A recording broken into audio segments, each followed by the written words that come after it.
hoje eu quero trazer a recomendação para vocês de mais um excelente quadrinho nacional que saiu pela Conrad. Eu estou falando de São Francisco, do João Veloso e da Gabriela Gullit, né? Aqui é um quadrinho que é uma espécie de reportagem em quadrinhos, ao mesmo tempo que ela é um fotojornalismo, né? Lembra muito aquele quadrinho O Fotógrafo, que saiu pela própria Conrad. Aqui a gente vê o João Veloso e a Gabriela Gullit que vão lá para o Vale do Rio São Francisco entrevistar as pessoas para entender como é que foi ali a obra de transposição do Rio São Francisco, né? Que a gente tem o quadrinho dividido em 3 capítulos, o primeiro chamado Água, que vai ver como é que a vida dessas pessoas mudou depois que a água chegou, se de fato a água chegou, né? E aí se as cidades estão sendo mais produtivas, se os pequenos agricultores estão conseguindo produzir, estão conseguindo sobreviver, e aí a gente vai para o segundo capítulo aqui, esse aqui é a capa do primeiro, tá? Água. O segundo a gente vai falar de seca, né? A gente vai entender como é que era a vida dessas pessoas aqui durante as secas. Aí a gente vê que tem determinadas regiões do Nordeste que não chovem ou não choviam há 1, 2, 3 anos, e como é que a vida das pessoas eram afetadas por essas estiagens. E a terceira a gente fala de obra, que é este terceiro capítulo aqui. E aí a gente vai entender através de entrevistas, a gente tem foto das pessoas reais aqui, como eu falei, é um quadrinho fotojornalístico também, de como é que a vida dessas pessoas foram afetadas pelas obras, né? Muitas famílias tiveram que ser realocadas, cidades inteiras tiveram que ser movidas na construção de algumas barragens, né? Então, assim, a companhia que estava fazendo a transposição, a construção, falava: vou construir uma barragem aqui, todos vocês vão para outra região aqui, eu vou dar dinheiro para vocês construírem aqui outra casa e vou alagar tudo aqui. Tem até aquela famosa cidade que tem só a cruz da igreja para fora, né, da cidade. Aqui é a foto da barragem, né? E muitas delas demoraram anos para receber as indenizações, outras ainda hoje não receberam, outros reclamam que a indenização foi muito pouca, não conseguiram ter uma casa no nível que era a casa anterior, ou não conseguiram comprar uma terra do tamanho da terra anterior para fazer a sua agricultura familiar. E ó, como eu falei, todo o quadrinho, a gente vê aqui, por exemplo, ela está entrevistando aqui o motorista de um caminhão-pipa, né, que em alguns momentos na época de estiagem no Nordeste tem muito esse costume de que as prefeituras têm que comprar caminhão-pipa com água potável para levar para cisternas da população que vivem ali na região, não tem outra fonte de água para eles beberem, para eles sobreviverem, para, enfim, produzir, se alimentar, cozinhar, beber.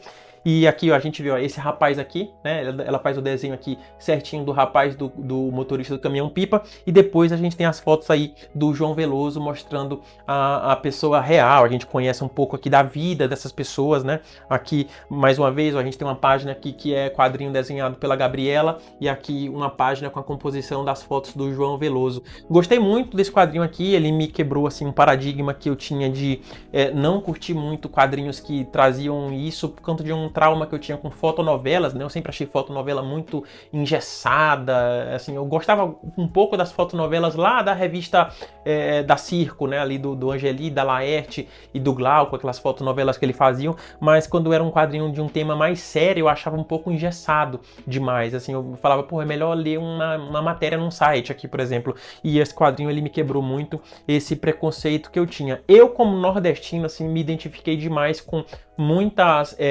situações que estavam aqui, apesar de que a transposição do Vale do São Francisco não chegou no Piauí especificamente, passou ali mais pelo interior da Bahia, do Pernambuco, né? Acho que talvez pelo Ceará também, mas a minha família é do Piauí, de Teresina capital, que não é uma cidade pequena, não sofre com seca, mas o interior do Piauí, ele é de caatinga e cerrado, então ele é muito árido também, muito seco. E aí eu costumava ir para o interior, passar minhas férias no interior, a gente via ali os corpos d'água, lagoas, rio que não passava mais, só tinha pedra, lagoa que estava com aquele chão rachado, né?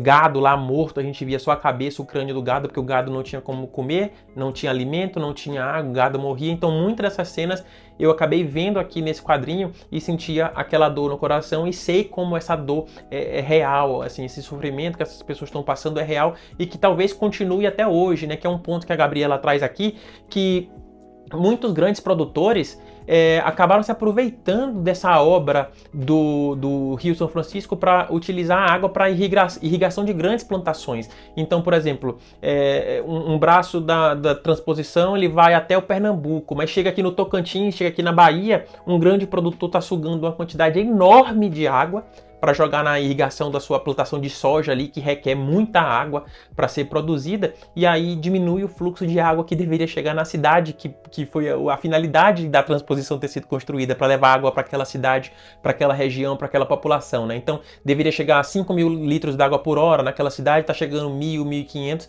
e ela fala muito aqui da fronteira agrícola Mapitoba, né? Que é Maranhão, Piauí, Tocantins e Bahia, que é a fronteira agrícola que mais está puxando essa água da transposição e está prejudicando a vida aí dessa população. E aí tem até uma entrevista aqui com um pesquisador também que ele fala que, inclusive isso, afeta um pouco o Rio São Francisco, quer dizer, afeta muito o Rio São Francisco, porque o uso dessa água, ele diminui tanto a vazão do rio, que ele não chega com a força que deveria chegar no mar, tá? O Rio São Francisco, por conta da água que é usada para irrigação, então ele chega com menor vazão. E aí o que isso acontece? O mar chega com mais força dentro do rio. Ao invés do rio empurrar a água do mar, a água do mar está empurrando o nível do rio, está entrando, então onde a zona que deveria ter uma água salobra, né, misturada água doce com água salgada, ela está entrando mais para dentro dos estados e está prejudicando ali a criação. Por exemplo, o gado não pode beber água salobra, eu não consigo plantar ali tomate, eu não consigo plantar alface e irrigar. Pequenos agricultores, né, que não plantam soja, não plantam milho, plantam apenas ali a agricultura para subsistência familiar, né, eles não conseguem produzir porque essa água está salobra. Então, quanto mais usa-se, esses grandes produtores usam essa água para irrigação de grandes plantações, mais prejudicada fica essas comunidades que deveriam ter sido beneficiadas pela essa construção aqui da transposição do Rio São Francisco. Um quadrinho muito bom, muito informativo, didático, pesado também. As fotos que são tiradas aqui pelo João Veloso, elas trazem um retrato muito fiel da crueldade do clima do semiárido, do árido do sertão brasileiro, né? Eu acho que assim, é indispensável se você quer entender um pouco mais como é que funciona essa distribuição de água e por que algumas regiões do Nordeste são tão pobres e pouco desenvolvidas, é por conta da falta de água. Você vai ter um pouco da noção aqui. Esse quadrinho vai te ensinar tudo. Então, belo acerto da Conrad, mais um quadrinho que saiu de forma independente primeiro, e a Conrad fez esse resgate aqui para manter sempre nas prateleiras disponíveis. Um quadrinho que deve ser estudado em sala de aula, que deve estar em biblioteca pública, que deve estar na universidade também. E curti demais, espero que vocês curtam também a leitura. Esse vídeo foi um oferecimento da Comic Boom, uma comic shop que fica aqui em São Paulo e está sempre apoiando o Além dos Quadrinhos, tá?